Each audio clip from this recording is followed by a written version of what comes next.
Alors, certains y croient, d'autres n'y croient pas. Peut-être que cette interview, il va faire un peu débat, mais pour moi, en tant qu'accompagnante du deuil, c'est vraiment important de vous partager à tous vraiment tout ce qui peut aider en fait à cheminer dans son deuil. Et je dois dire que je dois remercier mon groupe des Yellow où Marilyn est intervenue parce que c'est eux qui me poussent depuis des mois, des années pour certains à interviewer quelqu'un voilà, qui est médium, conférencière, auteur, enfin tu vas te présenter. Oui. Et voilà, je vais leur faire un petit clin d'œil parce que vraiment c'est grâce à eux aussi qu'on fait cette interview. Donc, vous nous direz dans les commentaires, voilà, tout votre point de vue, comment vous ressentez les choses au vu de cette entrevue, des partages de Marilyn. Déjà, Marilyn, merci, super merci d'avoir accepté de venir ici. Ça me fait tellement plaisir, là, oui. Et puis, en 2 mots, est-ce que tu peux te présenter brièvement? Et puis, de toute façon, on va redire des choses sur toi au cours. Ouais. Oui, donc, je me présente, Marilyn Coulombe. Je suis médium de réputation internationale, c'est-à-dire que maintenant, je dépasse le Québec. Je suis en France, un peu partout, que ce soit dans les librairies. L'an dernier, je suis allée faire cette année, je suis allée faire des conférences et je devrais y retourner dans l'année qui va venir. Donc, je suis médium depuis que je suis toute petite, c'est-à-dire que je peux voir les personnes qui sont décédées, les anges, les guides, etc. J'ai énormément de prémonitions. Donc, je suis aussi capable de voir passé, présent, futur des gens, de lire l'énergie des gens. C'est comme ça que j'appelle ça.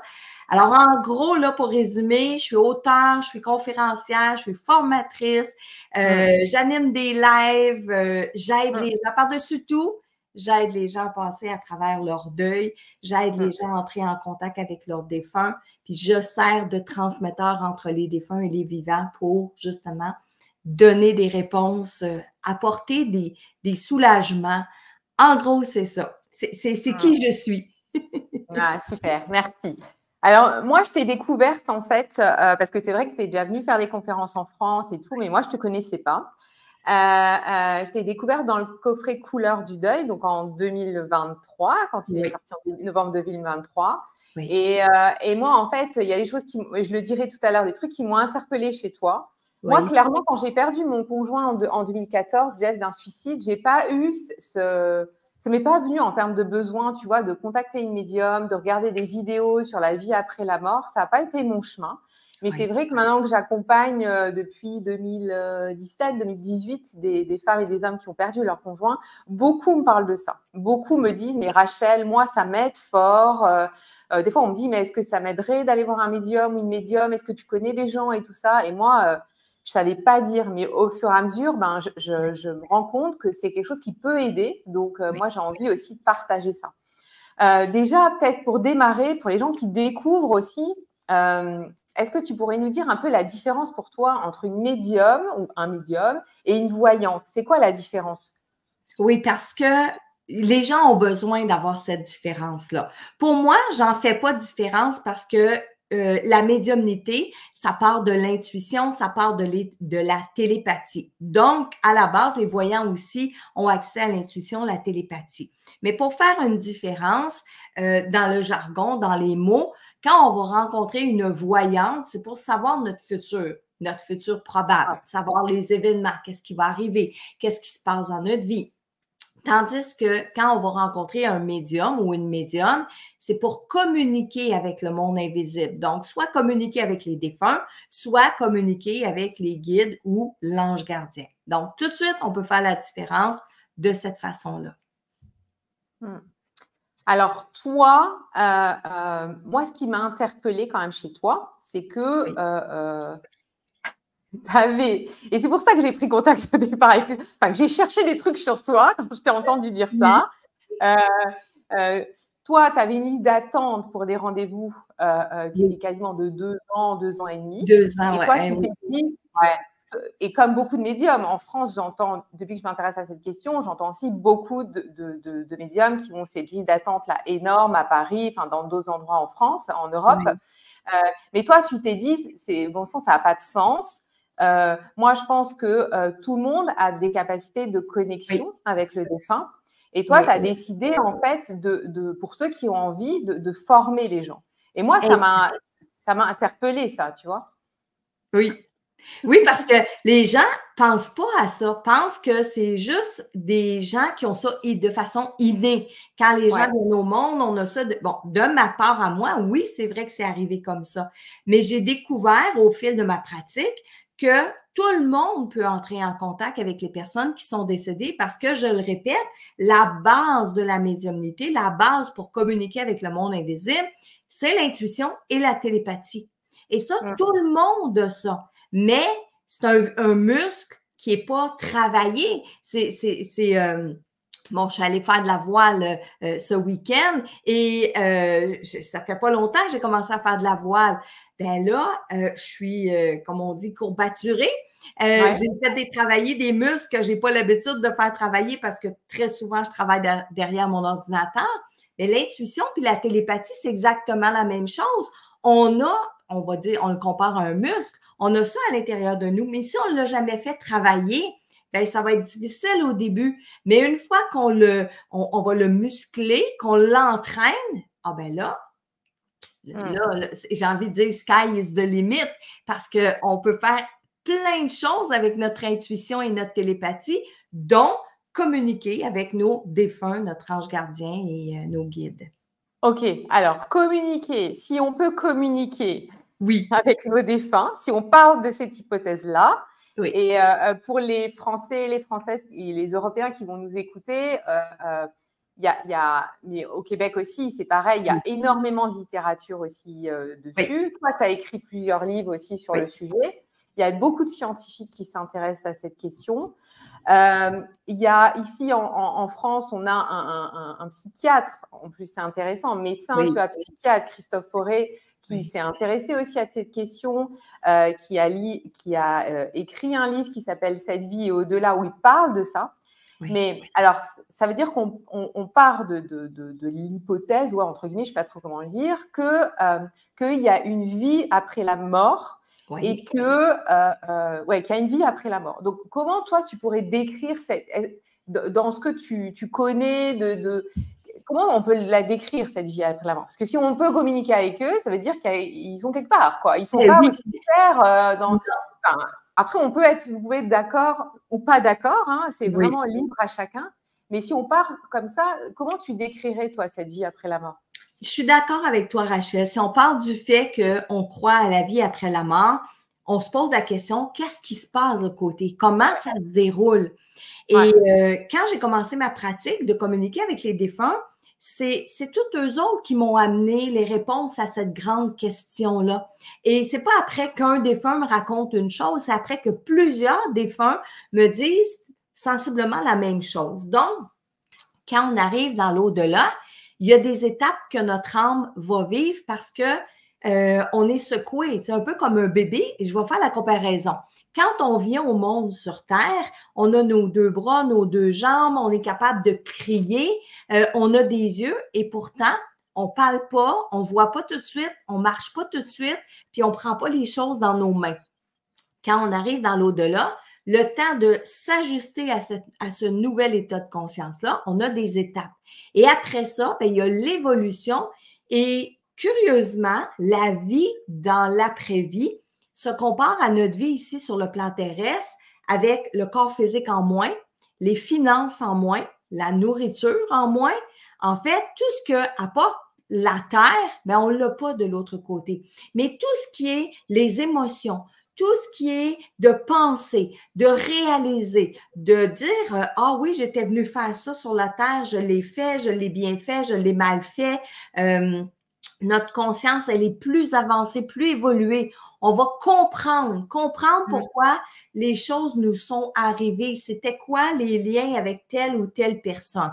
Donc, pour moi, la vie dans l'au-delà, c'est la continuité de cette vie-ci, mais en beaucoup plus facile, en beaucoup plus beau, en beaucoup plus simple, en beaucoup plus harmonieux. C'est un peu comme ça que je pourrais décrire la vie après la mort. OK. Alors, ça veut dire que si, je rebondis sur ce que tu dis, si effectivement c'est la continuité, nous qui perdons des proches ici, moi quand j'ai perdu mon conjoint, j'étais en deuil, enfin j'étais mal, etc. Bon voilà, ça fera écho chez tout le monde qui nous écoute. Ça veut dire que lui, dans l'au-delà, est-ce qu'il vivait un deuil? Est-ce qu'il avait aussi un deuil à traverser? Oui, puis c'est ce que souvent les gens ne connaissent pas, ne savent pas, mais nos défunts, quand ils arrivent dans l'au-delà, dans les premières étapes, quand ils réalisent qu'ils sont décédés, ils réalisent aussi que, oh, je ne verrai plus physiquement mes proches. Donc, nous, on pleure, et ça, je le dis souvent, nous, on pleure une personne. Mais le défunt, lui, en pleure plusieurs parce qu'il va pleurer sa femme, il va pleurer ses enfants, il va pleurer ses frères, ses sœurs, etc., etc. Donc, nos défunts passent à travers un deuil, eux aussi. Mais il est plus facile parce qu'ils comprennent. Ce qui est difficile à expliquer, c'est que notre état de conscience, elle est vraiment plus ouverte et plus grande dans l'au-delà. Ici, on est encore, toi et moi, en train de se poser la question, est-ce que ça existe vraiment la vie après la mort? Tandis que quand on est de l'autre côté, cette question-là, on ne se la pose plus parce qu'on est là. On est en train de le vivre, la connexion avec notre monde vivant, la connexion possible, parce que c'est pas tous les défunts qui arrivent à communiquer dans un premier temps. Il y a, encore là, je parlais d'étapes, tantôt je parle d'énergie, je parle de croyance, parce qu'un défunt qui ne croit pas sur Terre à la vie après la mort, ben le moment de réaliser qu'il est décédé va être beaucoup plus long qu'une personne qui est déjà ouverte à ça ici, sur le plan terrestre. Donc, mais oui, les défunts vont vivre des émotions de l'autre côté, dont le deuil. OK. Mais alors, dans la communication, là, si on va plus dans le détail, bien sûr, moi, j'entends beaucoup de personnes que j'accompagne qui on parle souvent et on en parle dans le groupe, de tous les vécus subjectifs de contact avec le défunt, des signes. Alors, est-ce que c'est notre imagination? Bon, ça, voilà, il n'y a pas de preuve scientifique, enfin, pour l'instant, voilà. Oui. Mais en tout cas, tu vois, de dire, ben tiens, tu vois, je pense à une dame qui me disait une fois qu'elle avait perdu son conjoint assez jeune, qui avait 3 enfants en bas âge, il faisait le bazar et tout, ça criait, elle n'arrivait pas à les calmer. Et d'un seul coup, à voix haute, elle a dit, bon, si tu es là, si tu es vraiment là, si tu es quelque part dans l'au-delà, fais quelque chose. Et d'un seul coup, en fait, elle avait la radio et il s'est mis une musique, une chanson que toute la famille écoutait quand ils partaient en vacances. C'était un rituel. Et les enfants, ils ont entendu cette musique, ils se sont arrêtés, ils se sont calmés directement. Oui. Alors pour eux, c'était waouh. Papa, oui. Là, il a mis la musique, tu vois. Oui. Donc, tous ces signes-là, ces histoires de lampes qui clignotent, des plumes sur notre chemin et tout ça, est-ce que pour toi, c'est les défunts qui nous mettent ça, qui essayent de communiquer avec nous? Parce qu'il y a peut-être je sais pas, je pose des questions. Est-ce que les défunts communiquent avec nous comme ça? Est-ce que nous, des fois, on peut aussi être amené à demander de l'aide? Enfin, oui. Est-ce que tu vois, est-ce que c'est bien? Mais déjà, tu vois, par rapport aux signes comme ça, est-ce que c'est notre imagination? Est-ce qu'on s'accroche à ça? Ou est-ce qu'il y a quelque chose? Comment la communication, elle se fait? Est-ce qu'elle se fait par oralement, comme je te parle là, ou comment elle peut c'est vaste, hein, ce que je te dis, c'est un livre entier. Oui, mais je vais être capable de ramener parce que c'est sûr que répondre à cette question-là, j'ai fait des formations, j'ai créé des formations justement pour ça parce que les gens se la posent cette question-là. Donc, c'est hyper important. Je dis toujours qu'il faut toujours garder un pied à terre, OK? Donc, quand il arrive un phénomène comme ça, OK, un phénomène que j'appelle paranormal parce que c'est au-delà du normal, dès qu'on se dit c'est spécial, c'est bizarre, c'est un addon, c'est un hasard, moi, je dis tout le temps, hey, arrêtez, vous êtes devant un signe. Bon, maintenant, est-ce que ça peut être un signe d'un défunt? Moi, je le crois à 99% du temps. Parce qu'il reste qu'on est dans un monde physique, puis il y a la lumière clignote, ça peut être parce que l'ampoule, elle est due d'être changée. Ouais, mais ce qui est spécial, c'est qu'elle clignote quand je pense à mon défunt. Là, ça devient spécial. Si je prends la lumière qui clignote, ce que je sais, c'est que l'électricité, c'est un courant vivant. C'est un courant continu qu'on ne voit pas à l'œil nu. C'est à travers les fils. Sauf que c'est de l'énergie et les défunts peuvent interférer dans l'énergie. Alors, souvent, oui, c'est un signe d'un défunt. Maintenant, il y a d'autres signes qu'on va percevoir puis qu'on va se dire, ça vient de mon défunt. Et moi, je vais dire oui, parce que c'est ce que tu crois, c'est ce que tu ressens, tu as une émotion. Mais est-ce que c'est le défunt qui a fait apparaître la plume, qui a fait apparaître la pièce de monnaie, qui a ouvert la lumière? Je vais dire des fois oui, mais des fois non. Là, on se dit, OK, mais comment on peut faire le lien avec le défunt? Bien, les anges, il ne faut pas oublier les anges. Donc, les anges savent qu'il y a une plume sur notre chemin et ils vont tout simplement attirer notre attention. Donc, là, je vais caricaturer, mais tu as ton ange gardien en arrière qui dit, regarde par terre, regarde par terre. Toi, tu n'entends pas ça dans tes oreilles, mais il y a quelque chose qui te fait regarder par terre. Et là, boum, tu trouves la plume, boum, tu penses à ton défunt, le lien vient de se faire. Mais est-ce que c'est ton défunt nécessairement? Pas toujours. Mais est-ce que c'est important, ça, de savoir si c'est le défunt ou l'ange qui a fait le raccordement? Non, c'est pas important. Ce qui est important, c'est que quand on est en présence d'un signe, puis qu'à l'intérieur de nous, il y a un phénomène qui se produit, un frisson, une certitude, ben, on ne se pose pas de questions. C'est un signe d'un défunt. Donc, comment ça se produit? Comment ils font ça? On va pas là. On va pas aller partir le cerveau à essayer de réfléchir. On vit le moment présent. Et les résultats, ben, ça fait du bien. Les résultats, ça nous craint pour la journée. Ça nous... Bon, c'est ça. C'est bon à prendre. Moi, je dis c'est bon. Exact. Oui, c'est ça. Bon. Alors nous, ça nous fait du bien sur cette vie terrestre, on va dire, mais dans l'au-delà, parce que tout à l'heure, tu disais qu'eux aussi, ils ont du chemin à faire par rapport à leur deuil, ils ont plusieurs deuils à faire. Oui. Est-ce que nous, on peut les aider quelque part? Nous, on a notre deuil, effectivement, à traverser, mais est-ce que nous, on peut les aider? Est-ce que, ou pas? J'en sais rien, moi. Ah oui, oui. Puis ça, encore une fois, aujourd'hui, je suis capable de le confirmer parce que j'ai eu des consultations, j'ai eu des rencontres avec des défunts qui sont venus dire merci à leurs vivants. Puis des fois, les gens, ils savaient pas pourquoi. Et là, ben, le défunt se mettait à dire, t'as fait ça, t'as fait ça, t'as fait ça. Et là, le vivant disait, oui, je l'ai fait. Bon, ben, le défunt disait, ben, merci, ça m'a fait du bien. Donc, à partir de là, j'ai commencé à me renseigner sur qu'est-ce qu'on peut faire pour aider nos défunts.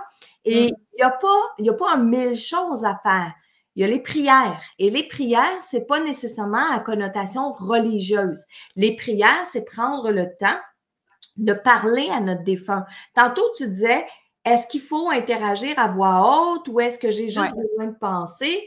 Ben, je fais juste un rappel, les défunts n'ont pas d'oreilles, ils n'ont plus d'oreilles physiques. Donc, qu'on parle à voix haute, qu'on parle dans notre tête, dans notre cœur, qu'on chuchote, c'est toute la même chose. C'est que quand on parle fort, ça nous aide, nous, à nous ancrer dans le moment présent.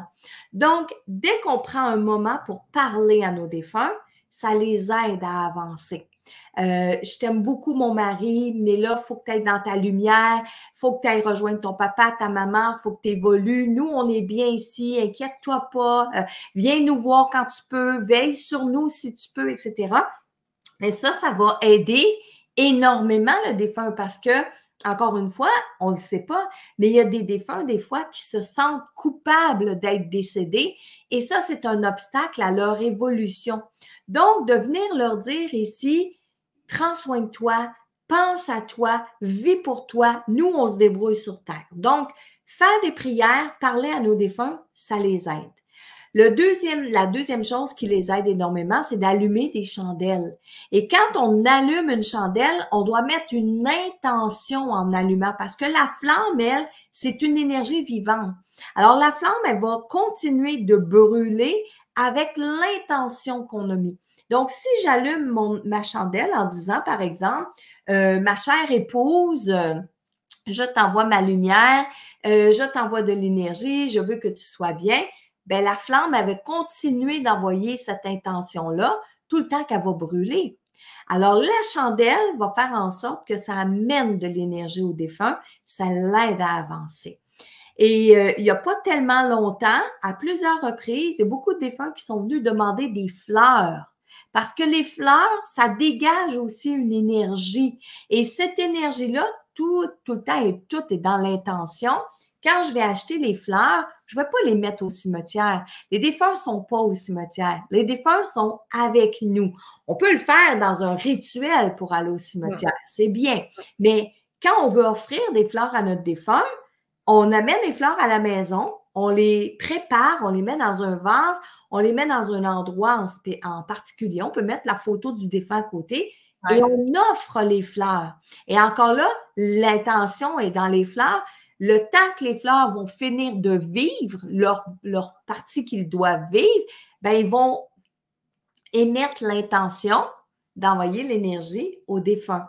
Alors, les fleurs, les chandelles, les prières, ce sont tous des moyens d'aider nos défunts à cheminer dans l'au-delà. Merci. Puis se prendre en main, hein, je l'oubliais celle-là, mais tu sais, se prendre en main, être heureux, être heureuse. Je sais qu'au début d'un deuil, c'est pas facile à faire, mais plus on avance dans notre vie, le défunt est réceptif à ça. Et là, il se dit, ah, OK, ma femme va mieux, mon mari va mieux. Oh, là, je peux me laisser aller, je peux prendre soin de moi. Parce qu'il y a beaucoup de défunts qui restent accrochés au plan terrestre parce que les veufs et les veuves ont de la difficulté à cheminer. Donc, le défunt, il reste accroché bien souvent pour dire, ben non, pleure pas, je suis avec toi, oui, je suis là, oui, je t'entends. Donc, tout le temps que le défunt prend à faire ça, ben, il n'avance pas de l'autre côté. Alors, pour aider notre défunt à avancer, il faut essayer de se prendre en main le plus rapidement possible après un deuil. Mais comme je dis, là, je sais qu'il faut vivre le deuil, il faut prendre le temps de le vivre, le deuil. Mais à un moment, là, il faut savoir se prendre en main puis dire, OK, là, je veux que mon défunt aille bien lui aussi, alors une journée à la fois. Une journée à la fois, c'est important ce que tu dis. Moi, je dis toujours la politique des petits pas, tu sais, un pas après l'autre. Mais c'est vrai que voilà, moi, c'est ce que je transmets beaucoup aussi aux femmes et aux hommes que j'accompagne, c'est aussi de garder sa dignité parce qu'on peut être très, très souffrant, très mal, très, très triste. Rester digne et cheminer, avancer. Et bon, c'est les gens qui embarquent avec moi, c'est dur, c'est sûr, c'est violent, mais ils ont envie, ils aiment la vie, c'est la première chose qu'ils me disent. Oui, c'est ça. Tu vois, et il me dit, je veux continuer pour moi, pour mes enfants, mais aussi pour le conjoint qui est défunt aussi, je veux continuer. Mais c'est pas facile, ça c'est sûr, c'est absolument pas facile. Mais quand on continue pour le défunt, je veux que les gens comprennent que quand on continue pour le défunt, ça a une valeur, ça donne vraiment quelque chose. Le défunt le reçoit vraiment. Je te dis ça, j'ai des gros frissons. Mais c'est vrai, les défunts le reçoivent, ça. Plus le défunt va voir que son conjoint, sa conjointe se relève, même si c'est difficile, ça va aider énormément le défunt. Donc ça, là, ouais. Et encore une fois, on ne dit pas ça du tout pour culpabiliser ou quoi. Vivez votre tristesse, vivez votre colère, votre culpabilité. Il y a des jours où on n'a pas envie de se lever et c'est OK comme ça. Mais c'est vrai que de cheminer, d'aller mieux, on peut à un moment donné, des fois, moi je le vois dans le deuil du conjoint, au bout d'un an et demi, ça commence à aller mieux. Et on se dit, oh là là, mais il peut y avoir de la culpabilité. Mais ça veut dire quoi? Ça veut dire que je pense moins à lui, etc. Mais non, au contraire, ça peut être dans cette période-là un peu d'entendre ça, de dire, ben oui, si je mets mieux, lui aussi, il ira bien. Et puis les choses iront bien pour tout le monde sur cette terre. Comme exactement. Puis tu as dit quelque chose d'important parce que je le rencontre beaucoup quand les gens viennent me voir en consultation. Ils ont peur d'être heureux, ils ont peur d'être bien, ils ont peur de reprendre leur vie. Et moi, je leur dis, non, au contraire, c'est ça que le défunt veut. Et il ne faut pas oublier, je le répète, quand on est dans l'au-delà, notre état de conscience est plus élevé. Donc, le défunt comprend qu'on puisse rire, qu'on puisse passer à autre chose, qu'on puisse avoir peut-être même un nouveau conjoint, une nouvelle conjointe. Les défunts sont contents de ça. Donc, faut pas se sentir coupable de rire, d'être bien, de plus avoir cette lourdeur-là sur le cœur, etc. Il faut pas. Et je te dirais aussi que je reçois souvent le message des défunts qui viennent dire à leur vivant, amuse-toi, profite de la vie. Moi, je l'ai plus, cette vie-là. Je suis plus physique. Je peux plus profiter des pâtes. Je peux plus profiter du verre de vin. Je peux plus profiter. Donc, faut pas se sentir coupable de profiter de la vie en pensant à nos défunts. Parce que on transmet l'énergie. Donc, wow, super. Super. Merci Marilène. On arrive tout doucement à la fin de cette entrevue. Toi, donc, si les personnes qui nous écoutent, et dites-nous dans le chat si ça vous aide, quel est votre point de vue, comment ça résonne pour vous, ce que dit Marilène. Si on veut aller plus loin avec toi, découvrir un peu plus de choses, c'est quoi le chemin pour aller jusqu'à toi? Dis-moi. Ben, en fait, il y en a plusieurs. Ce que je peux conseiller aux gens, s'ils aiment la littérature, s'ils ont le goût d'avoir des outils pour entrer en contact avec leurs défunts, ben moi, je propose tous mes livres, tous mes coffrets de cartes, mes coffrets d'oracle, qu'ils vont retrouver partout dans les librairies. Et si les libraires ne les ont pas, ils peuvent les commander. Donc, ça, même en France, pour les Français, tes livres, ils sont en librairie en France aussi et on peut les commander via notre libraire. Exact. Donc, les livres, les coffrets d'oracle et tout ça. La deuxième chose, les gens peuvent me rejoindre sur mes médias sociaux. Donc, je suis sur Facebook, Instagram, un petit peu TikTok, mais surtout Facebook. Donc, les gens vont me trouver facilement. Marilène Coulombe Médium. Donc, on me trouve sur les réseaux sociaux. Ensuite, il y a les formations pour développer sa médiumnité. Alors, il y a 3 paliers de formation. Il y a le premier palier pour apprendre à communiquer avec l'au-delà. Souvent, c'est pour aider les personnes qui viennent perdre quelqu'un, qui sont en deuil, etc. Mais il y a des gens, des fois, qui veulent continuer puis développer leur médiumnité dans leur quotidien. Donc, ça peut se faire. Et il y a des gens qui ont déjà des aptitudes ou qui se développent ces aptitudes-là et qui veulent aider à leur tour les défunts. Donc, on a rendez-vous avec la médiumnité l'au-delà. Ensuite, ça, c'est pour communiquer avec les défunts. On a rendez-vous avec la médiumnité l'éveil pour développer sa médiumnité au quotidien et mon école, devenir médium pour apprendre vraiment le métier de médium et bien l'appliquer, question éthique, question d'aider vraiment les personnes. Alors, tous les gens peuvent me retrouver là facilement. Tapez marilenecoulombe.com puis vous allez tout retrouver. Il y a toutes les infos. Et je crois qu'aujourd'hui, toi, du coup, tu proposes des formations, tu formes des futurs médiums de façon sérieuse parce que c'est vrai que dans ce monde, il y a beaucoup de choses. Donc, aujourd'hui, tu ne fais plus de séances, toi, en individuel, mais tu orientes. J'ai recommencé, oui, il n'y a pas tellement longtemps. Oui, j'ai recommencé. La demande était là. J'avais le goût de me replonger avec les gens. Donc, encore une fois. Tu fais des séances. OK, d'accord. Bon, de toute façon, vous allez sur le site. Je vais vous mettre dans les commentaires le site de Marilène. Comme ça, vous aurez tout et vous voyez avec elle. Et écoute, je te remercie infiniment, Marilène, pour cette interview. Et puis, je te dis à tout bientôt. On va faire comme ça.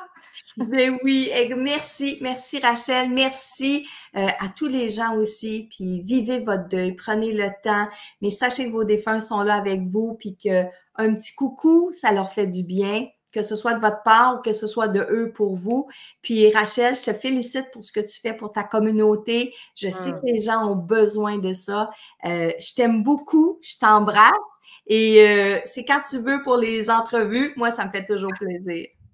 Merci beaucoup, Marilène. À bientôt. Bye. À bientôt.